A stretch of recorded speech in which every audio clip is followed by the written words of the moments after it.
نحمده ونصلي ونسلم على سيدنا ومولانا محمد رسوله النبي الأمين المكين الحنين الكريم الرؤوف الرحيم أما بعد فأعوذ بالله من الشيطان الرجيم بسم الله الرحمن الرحيم قال الله تبارك وتعالى في القرآن المجيد والفرقان الحميد من يهد الله فهو المهتد ومن يضلل فلن تجد له وليا مرشدا صدق الله مولانا العظيم ان الله وملائكته يصلون على النبي يا ايها الذين آمنوا صلوا عليه وسلموا تسلیما۔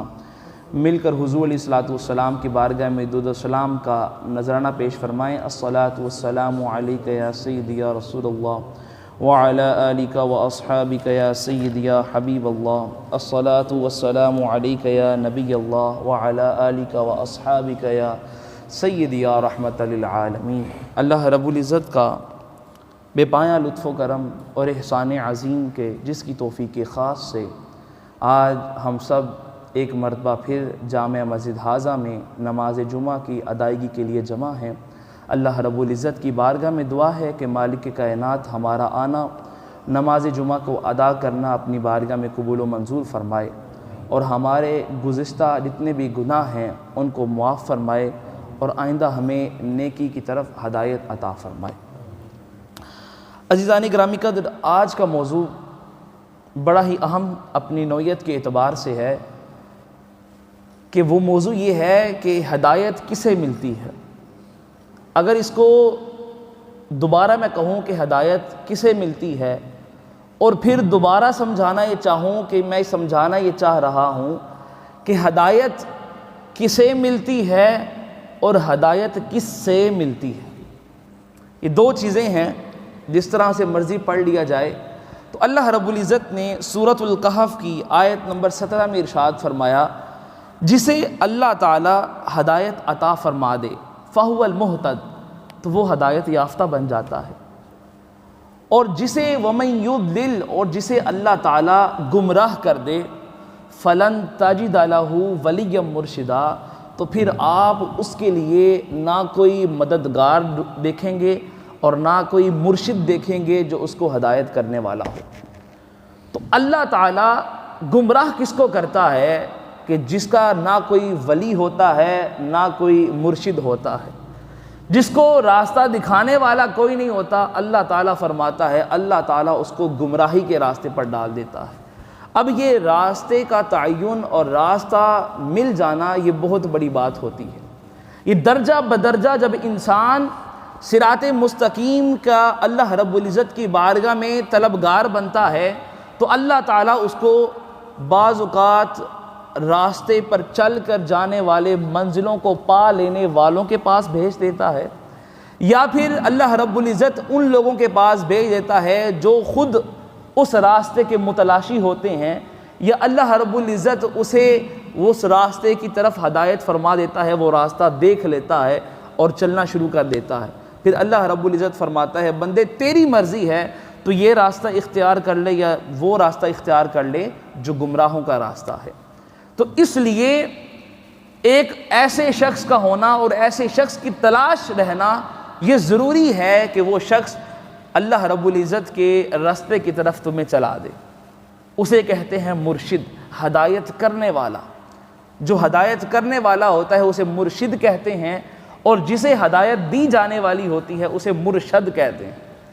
تو یہ ہمارے ہاں بعض اوقات غلط العام ہو چکا ہے کہ مرشد جو ہے وہ پیر کے معنوں میں استعمال کیا جانے لگا، حالانکہ اس کا مطلب مرید کا ہے، مرشد کے ساتھ۔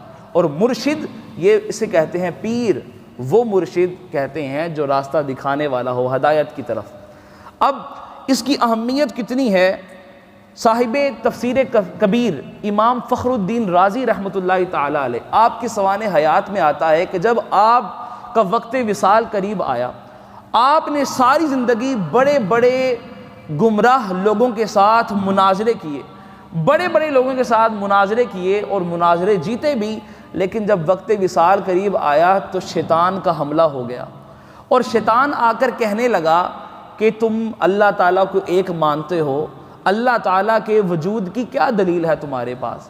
امام فخر الدین رازی رحمۃ اللہ تعالیٰ علیہ نے ایک دلیل پیش کی، شیطان نے رد کر دی۔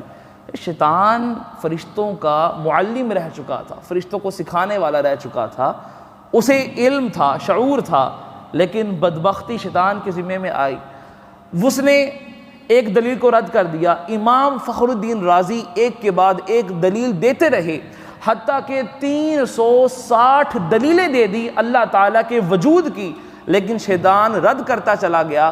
اس وقت آپ کے پیر، آپ کے مرشد نجم الدین کبریٰ رحمۃ اللہ تعالی علیہ، آپ نے روحانی طور پر نظر فرمائی اور کہا تم اس سے مناظرہ نہ کرو، بلکہ اس کو کہہ دو کہ میں بغیر دلیل کے خدا کو مانتا ہوں، بغیر دلیل کے خدا کو مانتا ہوں۔ تو جو مرشد ہوتا ہے، ہدایت کرنے والا ہوتا ہے، یہ ایمان کی حفاظت کرنے والا ہوتا ہے، یہ آخری وقت میں بھی آ کر انسان کو، اس کے اپنے پیر، اپنے مرید کو صحیح راستے پر چلانے والا ہوتا ہے۔ اس لیے فرمایا کہ اللہ رب العزت ایسے بندوں کو گمراہ کر دیتا ہے جس کا کوئی مرشد اور ولی نہیں ہوتا۔ اب آئیے، میں بھی اور آپ سب بھی جب نماز پڑھتے ہیں تو نماز کے اندر اللہ رب العزت سے طلب کرتے ہیں۔ نماز کے آغاز میں آپ کوئی بھی اپلیکیشن لکھیں، کوئی بھی درخواست لکھیں تو درخواست کے اندر 3 طرح کے ٹاپک لیے جاتے ہیں۔ درخواست کا پہلا حصہ ہوتا ہے تعریف کا، بخدمت جناب پرنسپل صاحب، بخدمت جناب اپنی کمپنی کے بوس کے نام، کسی کے نام بھی لکھو تو بخدمت جناب اس بندے کی تعریف کی جاتی ہے، اس شخص کی تعریف کی جاتی ہے جس کو درخواست لکھی جا رہی ہے۔ اس کے بعد ہوتا ہے تعارف، اپنا تعارف فدوی کہ میں فلاں آپ کی کمپنی کا ملازم ہوں، میں فلاں بندہ آپ کے ہاں کام کرتا ہوں، وہ آگے تعارف پیش کرتا ہے۔ پھر اس کے بعد درخواست کے اندر وہ طلب پیش کرتا ہے کہ مجھے یہ ضرورت ہے، مجھے 1 چھٹی کی ضرورت ہے، 2 چھٹی کی ضرورت ہے، یا مجھے اور فلاں اپنے کام کی ضرورت ہے، وہ طلب پیش کرتا ہے۔ تو یہ 3 چیزیں درخواست کے اندر، پہلی چیز کیا ہے؟ تعریف، دوسری چیز کیا ہے؟ تعارف، اور تیسری چیز ہے طلب کرنا۔ یہ 3 چیزیں سورۃ الفاتحہ کے اندر دیکھی جائیں تو بندہ اللہ رب العزت کی بارگاہ میں درخواست پیش کرتا ہے۔ تو پہلے حصے کے اندر بندہ کہتا ہے الحمدللہ رب العالمین الرحمن الرحیم مالک یوم الدین۔ یہ 3 آیتوں کے اندر بندہ اللہ تعالیٰ کی تعریف کر رہا ہے۔ اس کے بعد تعریف کرنے کے بعد اللہ تعالیٰ پوچھتا ہے بندے تیرا کیا تعارف ہے؟ اب بندہ اپنا تعارف کرواتا ہے، ایاک نعبد و ایاک نستعین، اے مالک کائنات ہم تیری عبادت کرتے ہیں، تجھ سے ہی مدد طلب کرتے ہیں، اے مالک کائنات ہم تیرے بندے ہیں، تیرے ماننے والے ہیں۔ اچھا، اب یہ بندہ اپنا تعارف پیش کرتا ہے، پھر اس کے بعد بندہ طلب پیش کرتا ہے، اور طلب کے اندر وہ مال نہیں مانگتا، وہ کچھ اور نہیں مانگتا، اولاد نہیں مانگتا، کچھ نہیں مانگتا، بلکہ کیا مانگتا ہے؟ اہدنا الصراط المستقیم، اے مالک کائنات ہمیں سیدھے راستے کی ہدایت نصیب فرما، سیدھے راستے پر چلا دے۔ اب بندہ طلب کرتا ہے، پھر آگے کہتا ہے صراط الذین انعمت علیہم، ان لوگوں کا راستہ اے مالک کائنات جن پر تیرا انعام ہوا۔ اب بندہ راستہ بھی مانگ رہا ہے صراط مستقیم، اور واسطہ بھی مانگ رہا ہے ان لوگوں کا راستہ جن پر تیرا انعام ہوا۔ اپنے انعام یافتہ بندوں کے ساتھ مالک کائنات مجھے ملا دے تاکہ میں ان کی بارگاہ کا فیض حاصل کر کے سیدھے راستے پر چل سکوں اور سیدھے راستے کو حاصل کر سکوں۔ تو یہ فرما دیا اہدنا الصراط المستقیم۔ اب جو صراط مستقیم ہے اور ہدایت مانگنا ہے، بندہ اللہ رب العزت سے راستہ بھی طلب کرتا ہے اور واسطہ بھی طلب کرتا ہے۔ اب اس کی اقسام ہے کچھ، اس کی اقسام کی طرف آتے ہیں اور دیکھیں گے ہدایت کے کون کون سے وہ لوگ ہیں جو ہدایت یافتہ ہیں، اور ہدایت یافتہ ہونے کے بعد وہ دوسروں کو ہدایت کر رہے ہیں، اور کون کون سے وہ لوگ ہیں جنہیں اللہ رب العزت ہدایت عطا فرماتا ہے۔ اب ہدایت کی کئی قسمیں بیان کی گئی ہیں۔ مفسرین کرام نے، تفسیر صاحب جواہر القرآن نے لکھا جواہر القرآن کے اندر کہ اللہ رب العزت نے جب انسان کو تخلیق فرمایا، ہر مخلوق کے اندر، ہر مخلوق، وہ انسان ہو، جنات ہو، حیوانات ہو، ہر مخلوق کے اندر اللہ رب العزت نے ایک ہدایت رکھی ہے، اور وہ فطری ہدایت ہے۔ مثال کے طور پر چوزا ہوتا ہے، انڈے سے باہر نکلتا ہے، اور باہر نکلنے کے بعد ابھی کچھ نہیں پتا اسے، لیکن وہ دانہ چگنا شروع کر دیتا ہے، وہ کھانا شروع کر دیتا ہے۔ بلی آپ نے دیکھی ہوگی، بچے ہوتے ہیں اس کے جیسے ہی، تو فوراً انہیں کون بتاتا ہے کہ ماں کا دودھ پینا ہے؟ جا کر انہیں کون یہ ہدایت کرتا ہے کہ تم نے ماں کے سینے کے ساتھ چمٹ جانا ہے؟ کوئی بھی مخلوق ہو، انہیں کون ہدایت کرتا ہے؟ تو اسی طرح سے اللہ رب العزت نے فرمایا کہ جب مخلوق کو بنایا، ربنا الذی اعطى کل شیء خلقہ ثم ہدی، اللہ تعالیٰ نے ایک عام ہدایت رکھ دی ہے۔ کوئی بھی بندہ ہے، کوئی بھی مخلوق ہے، اللہ رب العزت نے اسے جب تخلیق فرمایا، تخلیق فرمانے کے بعد پھر اسے ہدایت کر دی۔ اب یہ ہدایت ہے جس ہدایت کی وجہ سے ماں کو اتنا پتہ ہے کہ یہ میری اولاد ہے، حیوان ہونے کے باوجود اسے اتنا پتہ ہے کہ یہ میری اولاد ہے، میں نے اس سے محبت کرنی ہے، میں نے اس کا خیال رکھنا ہے، میں نے اس کی پرورش کرنی ہے۔ ارے اسے تو عقل نہیں ہے، لیکن اللہ رب العزت نے اسے ہدایت کر دی ہے۔ اب یہ ہدایت سب کے لیے ہے۔ اسی طرح سے قرآن بھی ہدایت فرمایا، سب کے لیے ہدایت، ھدی للناس، جو کافر ہے، مشرک ہے، ہر بندہ ہے، سب کے لیے قرآن ہدایت ہے۔ بڑے بڑے مستشرقین ہیں، کافر ہیں، لیکن قرآن کو سٹڈی کرتے ہیں، ایمان پھر بھی نہیں لے کر آتے۔ قرآن کو سٹڈی کرنے کے بعد وہاں سے طرح طرح کی سائنسی ایجادات کرنا شروع کر دیتے ہیں۔ تو وہ کیا ہے؟ اللہ رب العزت نے ہر کسی کے لیے ہدایت فرمائی ہے۔ اس کے بعد یہ ہدایت حصی ہے کہ انسان تو عقل رکھتا ہے، لیکن ایسے جاندار جو عقل نہیں رکھتے لیکن محسوس کرتے ہیں، تو اللہ رب العزت نے ان کو بھی ہدایت دی۔ اسی طرح سے ہدایت عقلی ہے کہ عقل کا استعمال کیا جاتا ہے، تو اللہ رب العزت نے فرمایا افلا تعقلون افلا یتدبرون، کیا تم عقل نہیں رکھتے؟ کیا تم سوچتے نہیں؟ کیا تم اس پر عمل نہیں کرتے؟ تو یہ اللہ رب العزت نے انسان کو جتنے بھی معجزات سے نوازا ہے، دکھائے، اللہ رب العزت نے اپنے کرشمے دکھائے، تو فرمایا کہ اس پر غور کرو اور میرے قریب ہو جاؤ۔ تو اللہ رب العزت نے پل پل میں انسان کے لیے ہدایت کا سامان رکھا ہے۔ تو انسان عقل رکھتا ہے، سوچتا ہے، تو اللہ رب العزت کے قریب ہو جاتا ہے۔ اسی طرح سے ہدایت قلبی ہے، جن کا دل پاک ہو جاتا ہے تو اللہ رب العزت ان کے دل پر ہدایت فرماتا ہے۔ ہدایت ربانی ہے جو سب کو مل جاتی ہے۔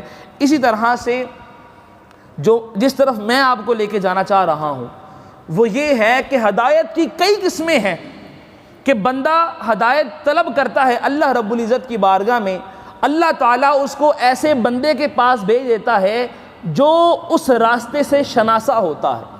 مثال کے طور پر جیسے میں نے صبح بھی مثال دی کہ آپ نے کسی شہر میں جانا ہو، کسی علاقے میں جانا ہو، تو آپ کہتے ہیں، کسی سے پوچھتے ہیں کہ میں نے فلاں جگہ جانا ہے تو مجھے راستہ بتائیں۔ وہ آپ کو راستہ بتاتا ہے اور کہتا ہے کہ آپ نے آگے جانا ہے، دائیں مڑ جانا، پھر آگے چلے جانا۔ اب یہاں پر 2 سے 3 چیزیں میں آپ کے سامنے رکھنا چاہوں گا۔ ایک تو آپ جس کے پاس جا رہے ہیں اگر تو اس کو راستے کا پتہ نہیں ہے کہ آپ جس راستے کی طلب آپ کر رہے ہیں اور وہ آپ کو کسی اور جگہ کا راستہ بتا دے اور آپ اس پر چلنا شروع کر دیں تو آپ گمراہ ہو جائیں گے، آپ سیدھے راستے سے بھٹک جائیں گے۔ تو پتہ ہی چلا کہ آپ نے اپنا مرشد ہی غلط تلاش کیا تھا، آپ نے ایسے غلط بندے کے پاس چلے گئے تھے جس نے آپ کو غلط راستے پر چلا دیا۔ ایک یہ بات۔ دوسری یہ بات کہ آپ نے اس بندے کے پاس جا کر مانگنا ہے، طلب کرنی ہے ہدایت جو بندہ پہلے سے اس راستے کو جانتا ہو۔ اسے کہتے ہیں اراءۃ الطریق، کہ راستے کو دکھانے والا اور راستہ دکھا دے اس کو۔ اور ایک ایسے لجپال شخصیت، لجپال اور کریم والی شخصیت کہ جس کے پاس آپ جائیں اور وہ آپ کا ہاتھ پکڑ کے آپ کو منزل تک پہنچا دے۔ ایک یہ بھی طریقہ ہے، اسے کہتے ہیں ایصال الی المطلوب۔ آپ تو اس کے پاس گئے تھے ہدایت طلب کرنے کے لیے، لیکن اس نے آپ کو پکڑ کر آپ کی منزل پر پہنچا دیا۔ آپ نے جانا تھا یہاں سے شیخو پورے، تو آپ نے کسی سے راستہ پوچھا، وہ کہنے لگا کہ یار ہم تو فلاں جگہ جا رہے تھے لیکن آپ آؤ ہمارے پاس بیٹھ جاؤ، ہم آپ کو وہاں پر چھوڑ دیتے ہیں۔ تو یہ ایسے جو راستہ طلب کیا جاتا ہے، ایسے بندوں کی تلاش ہو جائے، ایسے بندے مل جائیں، تو پھر اللہ رب العزت فرماتا ہے کہ تم نے چونکہ تلاش کیا ان لوگوں کا راستہ، صراط الذین انعمت علیہم، ان لوگوں کا راستہ تلاش کیا جن پر اللہ رب العزت نے انعام فرما دیا ہے۔ وہ انعام یافتہ بندے کون ہیں؟ وہ ہدایت یافتہ بندے کون ہیں؟ وہ بندے ہیں جو میدان والے ہیں، جن کے ساتھ ہماری نسبت ہے، جسے ہم دیکھتے ہیں کہ میدان احد میں ہمیں حضور علیہ الصلوۃ والسلام کی ذات اقدس نظر آتی ہے، میدان خیبر میں مولا علی کی ذات نظر آتی ہے، مباہلہ ہے اور اس میدان میں ہمیں فاطمۃ الزہرا سلام اللہ علیہا نظر آتی ہیں، صفین کے میدان میں امام حسن پاک نظر آتے ہیں، اور کربلا کے میدان میں امام علی مقام امام حسین علیہ السلام نظر آتے ہیں۔ تو ہماری نسبت جب جڑ جاتی ہے ایسے لوگوں کے ساتھ، میدان والے لوگوں کے ساتھ، ہدایت یافتہ بندوں کے ساتھ، تو پھر اللہ رب العزت فرماتا ہے یہ وہ رستہ ہے جو انعام یافتہ بندوں کا رستہ ہے، کہ جن پر مصیبت آ جائے تو وہ گلے شکوے نہیں کرتے، جن پر مصیبت آ جائے تو وہ اللہ رب العزت کی بارگاہ میں رجوع کرتے ہیں، جن پر مصیبت آ جائے وہ اللہ تعالیٰ کی بارگاہ میں ہاتھ اٹھا کر کہتے ہیں انا للہ و انا الیہ راجعون، اے مالک کائنات بے شک ہم تیرے لیے ہیں اور تیری ہی بارگاہ میں لوٹنا ہے، تو یہ کہتے ہیں۔ تو پھر اللہ رب العزت صدا دیتا ہے اولئک علیہم، یہ وہ لوگ ہیں جن پر صلوات من ربہم، اپنے رب کی طرف سے صلوات بھی ہے، ورحمہ اور رحمت بھی ہے، اللہ تعالیٰ صلوات بھی بھیجتا ہے اور رحمت بھی بھیجتا ہے۔ پھر فرمایا وَأُولَئِكَ هُمُ الْمُهْتَدُونَ، یہی اللہ رب العزت کے ہدایت یافتہ بندے ہیں۔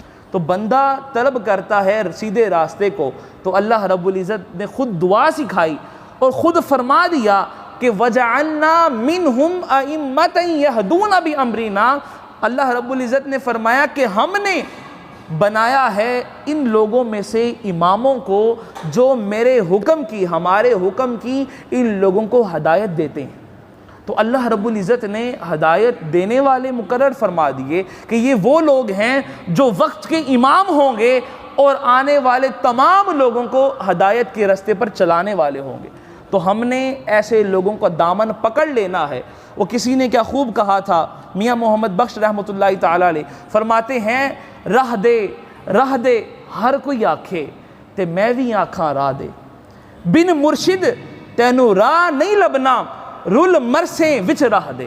تو فرما دیا کہ یہ مرشد ہوتا ہے، یہ راستہ بعض اوقات دکھانے والا بھی ہوتا ہے، بعض اوقات چلانے والا بھی ہوتا ہے، اور بعض اوقات منزل پر پہنچانے والا بھی ہوتا ہے۔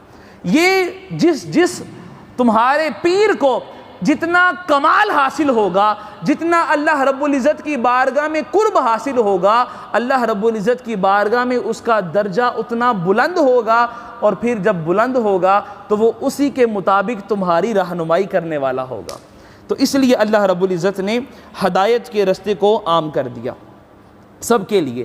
تو پھر آئیے چلتے ہیں ان ہستیوں کی بارگاہ میں کہ جو ہدایت کے متلاشی بنے، اور پھر اللہ رب العزت نے کس طرح سے انہیں ہدایت پر چلانے والوں کی بارگاہ میں پیش کر دیا، کس طرح سے اللہ رب العزت نے انہیں ہدایت پر چلایا۔ میں اس وقت عظیم ہستی، عظیم صحابی رسول، ان کا نام حضرت سلمان فارسی رضی اللہ تعالی عنہ، کہ جو ہمیں جن کی زندگی سے ایک ایسا اسوہ ملتا ہے، ایسا رستہ ملتا ہے کہ جن کی ہم ابھی سیرت کو پڑھیں گے تو ہمیں یہ پتہ چلے گا یہ وہ عظیم شخصیت ہیں کہ جنہیں سیدھے راستے کی طلب ہوئی۔ جب ان کے دل میں یہ طرف پیدا ہوئی تو انہوں نے جگہ جگہ پر جا کر ہدایت کو مانگنا شروع کر دیا۔ انہوں نے کہا کہ مجھے ہدایت چاہیے سیدھے راستے کی۔ کبھی وہ کسی مذہب پہ جاتے ہیں، کبھی کسی مذہب پہ جاتے ہیں، لیکن آخر میں آ کر وہ اس طرح سے حضور کی بارگاہ میں آتے ہیں، نشانیاں دیکھ کر ایمان لے کر آ جاتے ہیں۔ وہ واقعہ کچھ یوں ہے کہ آپ ایران کے علاقے میں اصبہان میں رہتے تھے اور آپ فارسیوں نسل تھے، حضرت سلمان فارسی رضی اللہ تعالی عنہ۔ آپ اپنے والد کے ساتھ کھیتی باڑی کا کام کیا کرتے تھے، کسان تھے اور کھیتی باڑی کیا کرتے تھے۔ اب باپ سارا دن کھیتی باڑی میں مصروف رہتا، کسان تھے، اور باپ نے اپنے بیٹے کو یہ کہا کہ آپ گھر میں بیٹھ کر یہ جو آگ ہم نے جلائی ہوئی ہے اس کی پوجا کیا کرو، اس کی عبادت کیا کرو، اور اس آگ کو تم نے بجھنے نہیں دینا۔ اب وہ حضرت سلمان فارسی رضی اللہ تعالی عنہ سارا دن گھر پر رہتے اور طرح طرح کی چیزیں لے کر آتے، آگ میں ڈالتے کہ آگ جو ہے وہ جلتی رہے، کوشش ہی کرتے سارا دن۔ اب چونکہ بندہ جس کو جتنا وقت دیتا ہے اس کی محبت اتنی غالب آ جاتی ہے، تو اب کیا ہوتا ہے کہ محبت غالب آئی ہوئی تھی، مجوسی تھے، آگ کی محبت غالب آ گئی اور سارا دن اسی آگ کی خدمت میں لگے رہتے۔ تو باپ کا جب وقت آیا، باپ نے کہا کہ میں بوڑھا ہو چکا ہوں، تھک چکا ہوں، کھیتی باڑی کر نہیں سکتا، میں نے ساری زندگی جوڑ جوڑ کر، پیا پیا جوڑ جوڑ کر تمہارے لیے جاگیر بنائی ہے، تم ایسا کرو جاگیر کو دیکھ کر آؤ۔ آگ کو چھوڑتے ہیں اور چل پڑتے ہیں جاگیر، باپ نے جاگیر جو بنائی ہوئی دیکھنے کے لیے چل پڑتے ہیں۔ اب جاگیر کو دیکھنے کے لیے جا رہے ہیں، اب جا رہے ہیں جاگیر کو دیکھنے کے لیے، رستے میں دیکھتے ہیں گرجا گھر ہے، عیسائی عبادت کر رہے ہیں، ان کا اپنا طریقہ تھا نماز کا۔ جب کانوں میں عیسائیوں کی آواز پڑتی ہے، جب ان کی عبادت کی آواز پڑتی ہے، تو باپ کی جاگیر کو دیکھنے جا رہے تھے، اس کو چھوڑ کر گرجا گھر میں داخل ہو جاتے ہیں۔ اب کہتے ہیں کہ مجھے تو مجوسیت کو چھوڑنا زیادہ پسندیدہ لگ رہا ہے اور زیادہ پسندیدہ مذہب ان کا لگ رہا ہے، یہ جو عبادت کر رہے ہیں۔ دل میں خیال پیدا ہوتا ہے کہ یہ بڑی اچھی عبادت کر رہے ہیں، تو ان کے پاس جا کر کہتے ہیں کہ یہ تم لوگ کیا کر رہے ہو؟ انہوں نے بتایا کہ ہم لوگ عیسائی ہیں اور ہم یہ کام کر رہے ہیں، اپنی عبادت کر رہے ہیں۔ تو کہتے ہیں کہ میرے دل میں بھی خواہش ہے کہ میں اس کو مزید جانوں اور مجھے ہدایت چاہیے، مزید جانوں۔ اب ان کے دل میں جب یہ خیال پیدا ہوا، انہوں نے اپنی اظہار کیا، تو انہوں نے کہا یار مجھے یہ بتاؤ کہ اس کی اصل کہاں پر ہے، اس کی بنیاد کہاں پر ہے، جہاں پر مجھے سب سے زیادہ معتبر لوگ مل سکیں اس دین پر ماننے والے۔ تو کسی نے کہا کہ تم شام کے علاقے چلے جاؤ، شام میں جا کر تمہیں زیادہ معتبر شخصیات مل جائیں گی۔ انہوں نے کہا ٹھیک ہے۔ اب یہ سارا دن انہوں نے جاگیر دیکھنے گئے کوئی نہیں، اور سارا دن لوگوں کے عیسائیوں کی باتوں میں مشغول رہے۔ اب باپ نے پیچھے سے بندے بھیج دیے کہ پتہ کر کے آؤ کہ میرا بیٹا کہاں پر رہ گیا، اب واپس نہیں آیا ابھی تک۔ جب لوگوں نے رستے میں دیکھا تو گھر آ کر کہا کہ میں مجوسیت کو چھوڑنا چاہتا ہوں، میں مجوسیت، یہ آگ کی پوجا نہیں کرنا چاہتا۔ تو باپ کو غصہ آیا، باپ نے قیدی بنا دیا اور بیڑیاں لگا دی۔ اب بیڑیاں جب لگ گئیں تو آپ نے خط لکھ کر بھیجا ان عیسائیوں کو کہ جب تم شام جانے لگو، تمہارا کوئی بھی قافلہ شام کے لیے جانے لگے، تو بس مجھے بھی اپنے ساتھ لیتے چلے جانا، مجھے انفارم کر دینا، اطلاع دے دینا، میں بھی تمہارے ساتھ چلا جاؤں گا۔ چنانچہ ایسا ہی ہوا، انہوں نے ایسا ہی کیا۔ جب شام کے لیے قافلہ نکلنے لگا تھا، خط پہنچ گیا، اطلاع مل گئی، آپ نے بیڑیاں توڑیں اور نکل کر ان شام کے قافلے والوں کے ساتھ ہو گئے۔ اب شام کی طرف روانہ ہو جاتے ہیں، شام جا کر پہنچتے ہیں تو وہاں پر ایک عیسائی پادری کی خدمت میں مشغول ہو جاتے ہیں اور اس کی خدمت کرنے لگ جاتے ہیں۔ اب جس عیسائی کی وہ خدمت کر رہے تھے، اصبہان سے نکل کر شام منتقل ہو گئے، گرجا گھر کی خدمت شروع کر دی۔ اب جو وہ پادری تھا وہ لوگوں کو حکم دیتا تھا کہ صدقہ کیا کرو، اللہ کے راستے پر خرچ کیا کرو۔ خود اس نے 7 مٹکے سونے کے جمع کر رکھے تھے، خود اس نے مال دولت کو جمع کر رکھا تھا، لوگوں کو کہتا تھا کہ اللہ کے راستے میں صدقہ کیا کرو، خرچ کیا کرو۔ جب اس کا مرنے کا وقت قریب آیا، لوگ اس کے جنازے کے ارد گرد جمع ہو گئے اور کہنے لگ گئے کہ یہ بڑا متقی، پرہیزگار اور اللہ تعالیٰ کا مطیع اور فرما بردار بندہ تھا، حضرت سلمان فارسی رضی اللہ تعالی عنہ۔ آپ اس وقت عیسائی تھے، کھڑے ہو گئے اور کہا کہ لوگو تم اس کو جانتے ہو لیکن میں بھی اس کو جانتا ہوں، تم نے دور سے دیکھا ہے، میں نے قریب سے دیکھا ہے، یہ انتہائی مکار شخص تھا، یہ تمہیں نیکی کا حکم دیتا تھا، خود برائی کرتا تھا۔ اب وہ لوگ جس کے دل میں ہدایت کی تڑپ اور طلب ہوتی ہے، ان کی زبان سے ہمیشہ حق جاری ہوتا ہے، وہ جھوٹ کے راستے پر نہیں چلتے۔